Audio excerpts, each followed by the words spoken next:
Aku suka dengerin di YouTube itu sekarang ceramahnya Gus Baha. Itu aku lagi sering dengerin tiap hari, aku dengerin banyak hal-hal yang luar biasa dari ngajinya Gus Baha yang aku lihat di YouTube. Jadi itu kegiatanku juga hari ini. Dalam minggu-minggu ini aku akan terus mau ngaji sama Gus Baha tapi lewat YouTube karena aku nggak kenal beliau. Tapi aku sangat hormat karena kepandaian beliau. Aku selalu dengerin ceramahnya. Ya mudah-mudahan nanti bisa ketemu dengan Gus Baha. Ya kalau nak takoi Gus ulama kiai mulia diajane mulia ulama. Tapi aku tetap nyucuk kiai. Mergo manfaat kiai itu betah, tahlilan betah. Wiridan betah, ngimami traweh betah. Kiai ulama ra betah, orang ulama ra. Parah ulama. Kena ben salat di Basali, cek bae Lukman. Basali jok sepos-sepos nak salat iku. Nggo mobil Serena nih. Golek masjid sing pun badhe komat. Golek masjid pun badhe komat. Itu tengguri gelar saja tadi mau mikirin mobil. Terus Imam Salam itu juga mobil malah dulu saya itu janggal. Mbah Mun dia nggak nak tindak sama santri itu nak tindak kok cek khutbah yang terus itu orang sampai nopo apa menjelang nopo sholat ya terus wudhu kemudian terus sholat. Dulu saya itu janggal. Kenapa sih ulama-ulama begitu? Meskipun saya yang melakukan itu ya, tapi kan kalau saya melakukan kan karena beling, memang saya itu ya beling lah kalau sholat sering di belakang. Ternyata itu memang sunnah cara bagi ulama yang karismatik itu sunnah. Kalau nu konco tenan, kalau konco akrab. Nilai lekman dia kenal konco kalau akrab, mau jadi kiai. Tenggundan itu 4 kilo dari dalamnya Mbah Mun Gundan. Pas khutbah, Mbah Mun rawa awal, nih sofa awal, runtusan berlorong. Coba bayang no, kiaimu kan sing roh goblokmu, roh naifmu, roh nakalmu. Saiki kowe munggah-munggah ngut bayi. Gak runtusan. Iku berjumatan. Kok apa ya Gus bangun jumatan iki kelaran. Besok bayang ngut bayi bangun Mbak Arwani. Semenjak itu kiai ngerti ternyata kedatangannya di awal itu masalah bagi khotib. Mbok piye ra janjian rembukan sing ngene nak jumatan go guri. Iku mergo ngenakno napa? Khotib, dan khotib PP melepuk macam-macam itu aman, bebas ya bebas. Jadi aku terus rawo yo. Jadi, besok bayang nom. Mungkin nak Mustafa ngut aku jawani apa donome, malah tua dene umure. Tapi ini Mbah Mun, sepopo karismatik, terus gue ngisor, terus khotib kan mau enek bareng. Khotib ora sekedar ngomong munggah bareng. Oh runtusan Kang. Gak setruk ke sampe. Terus aku, oh nak ngono sirine, makanya kejut lah ya ini cerita. Terus ada kejadian basal seperti itu, bangun terus ke istihad, kesunatan, jumatan, go guri, anut, basal yo rai, sama maksudnya ini cerita, paham ya? Iso nggak kamu istimbat terus nyimpulkan demikian? Nggak bisa. Mulane kiai-kiai alim sing Qur'ane lanya iku jarang nek ana semaan murid teko. Lha iku ora teko ora lanya apa meneh teko malah runtusan. Malah batini di akhir wal asri malah. Ora falahu majrur wa mamnun tapi watawasau lagi. Nah, kalau di era bahasa hal saja ada istihad yang kita sadar kias ma'al farik, di era Mbah Mun ya begitu, apalagi zaman Kanjeng Nabi itu ada potensi kita mengkiaskan dengan Nabi itu ada kias ma'al farik, ada pemisah karena Nabi ini spesial sehingga kita secara hukum itu mengatakan kesunatan sholat itu yang sofa awal ya sudah seperti itu. Dan tapi orang alim-alim gak sok gurih ben urusan orang alim gak aja melok yang keluar orang Mbak Gus Koyum alim-alim yang langsung Kiai Mansur nah Jumatan itu gurih awal pager nggak salam ya terus kunjung. Aku di sini janggal, bareng guys ngalim terus gak janggal kan, podo ngalim ya, akhirnya ngerti. Enggak kalau nanti di suami khotib dengan kulo nanti ada sesuatu kulo, Gus, ngapun tenar Gus, kulo itu khotbah kan, sebenarnya Gus kalau ngotbah jadi sopo ngotbah, aku rata ruang aku, oleh muni bemus, gimana turun aku yakin, gimana turun aku tentu, bos kayak yang beda yakin rata ruang, sebenarnya kok jauh Gus sih Gus. Masih orang paham lah nak suwi temangkel lah. Ya Gus boten.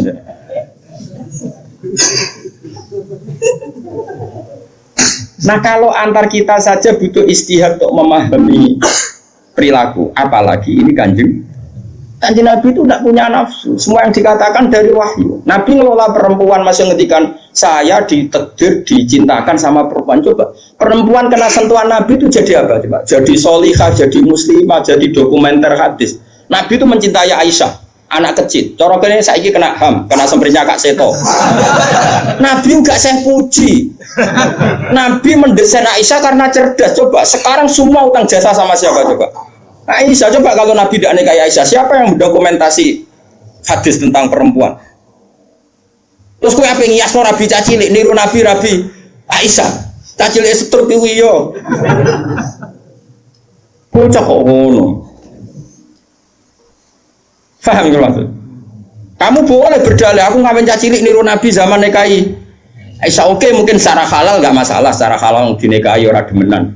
Tapi nak muni seneng Nabi niru Nabi, coba hikmahnya Nabi dapat Aisyah. Berapa riwayat kita dapatkan dari Sayyidah Aisyah? Karena memang Nabi mau nikahi Aisyah itu Jibril datang membawa satu kacu yuk, apa cara begini? Sapu tangan itu mati itu buka. Wah, setelah dibuka isinya itu Aisyah.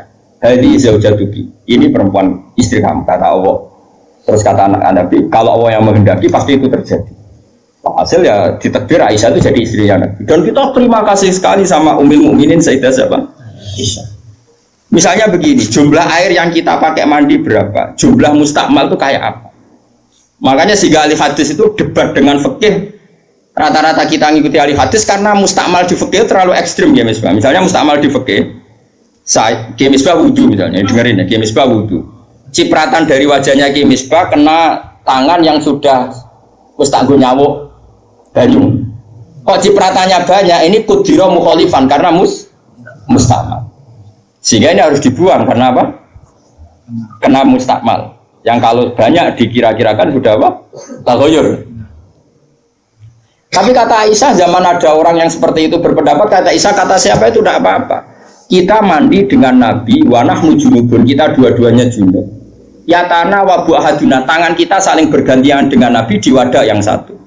Dan itu semua orang pasti yakin, takoturnya air mustakmal pasti jatuh lagi ke wadah tadi. Apa ke wadah tadi? Ya sudah, akhirnya kita tahu caranya mandi junub. Terus ada Maimunah itu garwane Nabi tapi ya serodok sepuh. Oh ya sahabat ya ono takok ngene Mas aku. Ya Ummul Mukminin. Kula niku ndek bojo ayu. Niku nak nganggo bojo iku batal poso to. Jadi iki remokno. Jare udah gitu lucu. Aja takok aku, Fari Nabi aku pas poso ora tau kambuk, takok Aisyah. Mergo sing potensi diambung pas poso iku Aisyah mergo ayu. Gak iri cerita.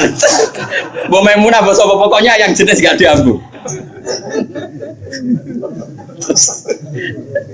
Walhasil jika cerita ya akhirnya tak kok Sayyidah Aisyah ya Ummul Mukminin inna wa la yastahi minal haq. Allah itu kan tidak malu ngendikan barang apa? Hak. Apa orang ngambung istrinya itu membatalkan puasa? Ya tapi qobalani Rasulullah bahwa soem biasa Nabi pas poso ngambung aku, tapi Nabi ya tetap puasa. Itu artinya kan coba kalau nggak ada Aisyah ya beta kok sopo. Berapa ilmu yang kita dapatkan hanya, saya ulang lagi, hanya jalur. Kadang istri Nabi yang lainnya tidak tahu. Termasuk sholat. Aisyah itu detail kalau ngendikan. Untuk ufariku mani yamin saubi Rasulillah wa shollafihi. Nabi itu kalau habis junub, terus ada mani yang tercecer di sarungnya. Itu nggak perlu dibasuh, cukup ufar itu tak keroi, terus Nabi sholat dengan baju itu, sehingga terjadilah istilahnya Imam Syafi'i al-mani nopo tohir. Itu semua riwayat dari siapa? Aisyah. Jadi Aisyah itu punya sisi yang nanti jadi hukum itu dia meriwayatkan, dia hanya tertariknya itu riwayat yang jadi hukum. Itu hebatnya Sayyidah Aisyah. Dia memang orang pinter. Kadang kan ono tuh Mas Abu, bojo serabakat pinter. Tapi misalnya bojone sing kene kabeh iku kan wis ra bakat pinter. Nggih wae sing lanang iku empuk ora tau di duwe pokoke riwayat itu seputar duwe. Jadi mbok bojoku iku boleh nabi. Aku nganti saiki ora tau jenenge duwe akeh. Marah terus. Gak tahu Kriwanto tahajud kayak takon ae gak gelem. Bojo kok elek. Mulai aku gare bojo zaman akhir cek ya Allah ya Allah. Ngenang bojone mau urusan sitok. Bojomu ngono ora, Mas? Aja rasani ngarepe ngake haram. Jadi bandingkan dengan Aisyah. Bojomu kan riwayate ngono. Aku tahu seneng wis pindah Gus, 2 tahun seneng untuk warisan badan iku melarat malih. Aku bolak-balik suwani wong wedok. Cerita bojone mesti gak jauh-jauh dari bab duwe. Cuma kadang dibahas anak halus muni rezeki, tapi maksudnya yo muni rezeki wis bahasa kamuflase niku. Artinya nah Aisyah boten nggih, Fuad. Aisyah itu ditanya, nak poso sunat itu oleh batal atau ora? Sehingga tabiin kayak Masruk kayak siapa itu, kalau sama Aisyah hormatnya, yang tanya ya lanang kadang jenenge Masruk. Rasulullah itu kalau puasa sunat gimana? Dari Aisyah, ya Rasulullah pernah ngendikan gini, siamul mutatawe amiru nafsi.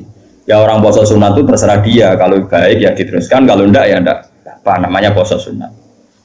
Terus takok sing sahab tabiin tadi, mosok ngoten ya umal mukminin iya. Nabi ku tahu, esuk-esuk kok aku. Ya Aisyah ain dagi seun, kowe duwe sarapan sak cara Jawa. Mboten. Yo Nabi enteng saja idzan asumu kalau gitu ya saya puasa. Sehingga ini menjadi mazhab bagi Imam Syafi'i yang wajib tapi itu niat itu poso fardu. Tapi kalau poso sunat, kamu tidak wajib nginepno niat asal lurung sarapan loh. Jadi misalnya gini, jam 8 siang kamu terbersit puasa boleh, asal bar subuh sarapan dorong ngopi, bar ngopi ya ora boleh. Itu kita tahu itu bahwa puasa sunat tidak harus apa nginepkan dari siapa coba? Aisyah. Terus kalau yang membatalkan ya ummul mukminin, dalilnya apa? Waliane yo tahu. Nabi itu niat poso. Bareng ono seorang Ansor menghadiahkan saya bubur sarit. Terus menikot dini ini. Maksudnya, wes di tak pangani. Intinya terus membatalkan puasa. Jadi aku roh Nabi poso sido yo tahu bolak-balik. Ras sido yo tahu bolak-balik. Terus lama ngarang nak poso sunat oleh terus oleh ras itu. Dari siapa coba? Dari Aisyah. Iku bojo tenan kan donya akhir. Lah senenge Nabi nang wedok kaya ngono iku. Terus kowe maca hadis iki, Nabi yo seneng. Bocah kok gobloke ngono iku masalah iku beda. Paham ya? Kulo nu termasuk bab iki rada bejo. Kulo nu sering nggih badhe sewani tiyang mau takok ngene ya rada kurang ajar ning takok rada kanca kula dadi wani kurang ajar kula. Gus, kok saged iki bojone jenengan ngaji mbek jenengan nggih mbek jenengan hormat. Lah bojoku ora bojomu aku yo mrene. Dekne ku wis pengalaman, kiai diwae iku mesti dadi goblok mergo bojone.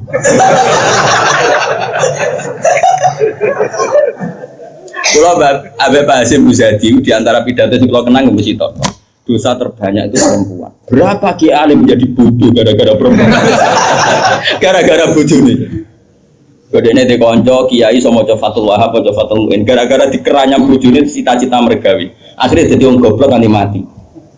Mergo anggere mulang takut ndak. Kowe nak mulang terus wareg.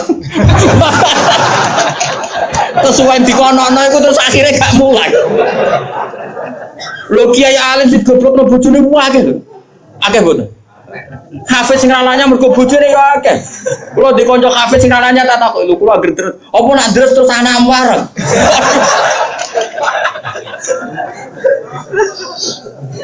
Wah, kula syukur bojoku ora jenis sing iki. Ora jenis ngono ya tak kobal apa kita. Jadi dari cara Mbak Hasyim Muzadi dosa terbesar perempuan goblokno bojo. Termasuk wong alim-alim. Itu goblok jadi bergoblok. Tapi sampai Kulo nu punya cerita lebih ekstrim dibanding itu, tapi kiai ini lulus, ya, ada yang lulus, ada yang enggak. Kebetulan yang saya kenal itu yang lulus. Ada kiai alim bisa baca Ihya, bisa baca beberapa kitab. Lulus kifat, jadi tahu santri ini mau 20 atau 30 akhirnya lulus. Itu pernah tengah-tengah ngaji di depan santri, cara aku ngaji di depan Mustafa nih, di depan ngomong jinggotan yang mau minta Mustafa, jinggotan khusyuk maksudnya. Khusyuk mas Mustafa. Itu anak sing cilik, umur 3 bulan Pak, jebret nang ngarepe meja. Ngaji terus. Orang umumnya nak ngamuk kan ngenteni ning omah gitu. Iku mboten diparani ning. Ning musola diparani. Umumnya bojo ngono lah nak ngamuk kan ngenteni. Iku ora diparani, anak dibrekno ning. Iya. Wani bojomu sing saiki wis apik. Wis maju lah.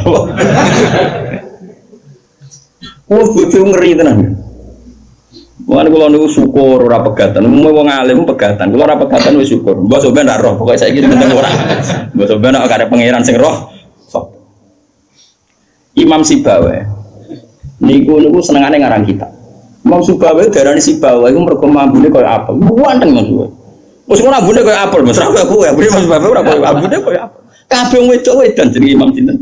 Wanteng nek isih enom. Pas dekne alim pas umur-umur produktif sekitar 36, 32. Alim. Iku dalun bojone ngenteni dikumpuli ya menulis. Kitab iki dipindah, kitab nulis. Nganti pirang-pirang jilid jenenge Alkitab. Karena jenenge kitab dene mau Alkitab, cara bahasa Indonesia kayak Injil loh. Bahasa Indonesia muni Alkitab. Bahasa Indonesia itu muni Alkitab doang. Injil Mas Bro Imam Sibawa. Mari dene ra wong Indonesia. Kitabe ora ono jenenge ya. Alkitab, cara bahasa Indonesia itu. Singkat cerita itu, bojone wis marek-mareki wis beto tetep ngono. Wayu ada bojone. Wayu kok ora kok terus elek yo ora. Saya lek men goreng tempe terus tambah enak. Terus saya bojone mikir, aku nganti dibaroi mergo barang iku kitab. Suatu saat paginya misalnya iku kertas entek gue ngarang mau pasar betul gue napa? Nah saya gak ada fotokopi, mau pasar ya atuh. Dobong kitab. Pikirannya sing menyibukkan dari dia itu sudah dihilangkan. Rupa-rupanya wis dinopo. Pokoknya Imam Sibawa kitab pun tak opo. Gara-gara kitab itu ora tau ngurusi aku. Dipegat bojone, mangsane kok ora milih. Imam Sibawa ngaboti kitab megat nopo? Imam Syafi'i gimana? Imam Syafi'i rawani rabi wong gede, rawani rabi ning dari Indonesia. Gara-gara wedi nak nuntut. Dadi tidak rabi ngomong milih iki kena mbok tiru. Tapi ganteng, syaratnya itu ganteng. Karena kalau ganteng itu kan kompetitornya banyak yang minat. Ganteng mulya imam terkenal. Ngomongno ngeten, diumumno. Sapa sing gelem rabi be aku, syaratnya siap ra tak kumpuli. Syarat ya siap ra tak urusi. Wong aku sibuk mul. Terus syarat ketiga kegiatannya gawe ono jajan aku mulang santri. Jadi syaratnya itu. Jadi syaratnya kudu pinter gawe jajan sing pas aku mulang. Karena ana wong ngaji tapi ketika jajan. Senenge jajan halawiyah. Halawiyah itu manisan. Walhasil ada seorang yang orang biasa itu ya min ahlil khairi wassalah siap dinikahi beliau tanpa syarat apa. Yaiku nganti sepuh tiap ono santri teko ya mau dumi pokoknya itu gawe jajan ini layani gawe jajan terus diulang ngaji ngono nganti kapundhut. Jadi mboten. Jadi wong dhisik saking senenge ilmu bojo iku digolekno kriteria sing nopang ilmu. Saiki ora. Mulane tetap kobal wa guna minum takobal ya karim. Kulo susah. Susah. Wah, kayak wong alim tuntas, yakin gara-gara sitok tuntas pur. Akeh gak kancane sampean zaman modok iso maca muin. Misale ning dunia hafid sing rodok lanya, akeh. Ilang gara-gara apa? Oh ilang gak, Bos? Oh ilang. Jajal lah wis sing latihan omah-omah. Latihan omah ada istiqomah nggih pengajian nopo ekonomi kocar. Oh, keranyam. Makanya menurut saya, wong alim apike iku untuk ning sing anake kiai sing ya di tradisi berjuang itu relatif gampang. Tukarane itu terkendali. Misalnya, tapi tidak harus ning gede loh. Pokoknya ya, sing di tradisi berjuang lah. Bahwa hidup itu biasa berkorban untuk nopo berjuang. Kalau ndak itu habis gitu. Kalau nu ngerasa tapi tidak harus anak kiai gede, bukan pokoknya ada yang soleh lah. Engkau nak misalnya soleh, kau pokoknya anak PKI lah, pokoknya saya angel teman. Pokoknya yang penting ngerti pentingnya nopo. Aku lalu ngerasa saya itu berkali-kali misalnya di rumah itu ngaji sampai malam. Terus pagi tadi subuh saya ke sini. Subuh berangkat dari rumah terus tadi jam 2 sampai sini. Terus sekarang saya ngaji, nanti malam ngaji. Besok saya ngantor ngaji terus. Nanti pas datang malam Rebo, paginya saya ngaji. Sama tafsir Jalalain yang grupnya santri-santrinya Bapak dulu. Terus Kemisnya ngajar. Loh, kalau Kemis ngajar di Sarang. Terus Jumat itu saya ngajar di Kudus. Itu terus begitu siklusnya. Jadi bojo mangan ora mangan iki ora pati ro. Aku yang ngomongin anak kiai di keramat dhewe aja ngenteni keramatku. Dadi kowe. Dadi kowe wis pokoke padha uripe. Mantara kula bojone kiai kudu di keramat dhewe nek ora wis takobal wa minal takobal ya kan. Nah ini kan ya seperti itu Aisyah itu termasuk istri yang dengan kriteria itu. Saya itu heran sama Aisyah gini, saya itu punya Musnad Ahmad ya, Musnad Ahmad itu 14 jilid. Itu satu jilid itu ada yang riwayatnya Aisyah semua. Jadi minal muksirin wal muksirat itu Sayyidah siapa? Aisyah. Dan anehnya dalam satu jilid itu Fuad, yang diceritakan Aisyah tentang Nabi itu pasti yang sisi hukum. Bukan kenangan Nabi tidak punya uang atau taruh saja gini. Sebetulnya nggak ada yang dimakan untuk sarapan itu kan masalah kalau bagi istri sampean. Nggak masalah besar nggak kalau istri sampean jam 8 masih belum ada yang dimakan. Oh, perang Brontoyudo. Itu Sayyidah Aisyah ngenangnya enteng saja bahwa pernah peristiwa itu terjadi dan Nabi ngambil sikap ya kalau nggak ada yang dipakai sarapan ya saya puasa. Aisyah ya oke ya Rasulullah kalau nggak ada yang sarapan ya kita puasa. Kowe bayangno di bojomu ayo. Nara nganti kiamat. Kok segampang itu menyelesaikan masalah ekonomi masalah. Dan itu Aisyah cerita ada dalam konteks dia kecewa tentang keuangan Rasulullah, cerita dalam konteks bahwa puasa sunat itu udah harus nginep niat. Buktinya Nabi pernah puasa setelah ada informasi gak ada yang dimakan. Coba kalau gak orang bener-bener solihah. Ayo bojomu kira-kira dia mafhum ngono ta ora? Ono sarapan di kesimpulan ayo Pak poso. Kabeh kersane pangeran. Ujung nak ngomong ngono kadane aku tak kei duwe yakin. Oh tak dia yakin. Kapan aja terjadi, tapi coba bodoni lho.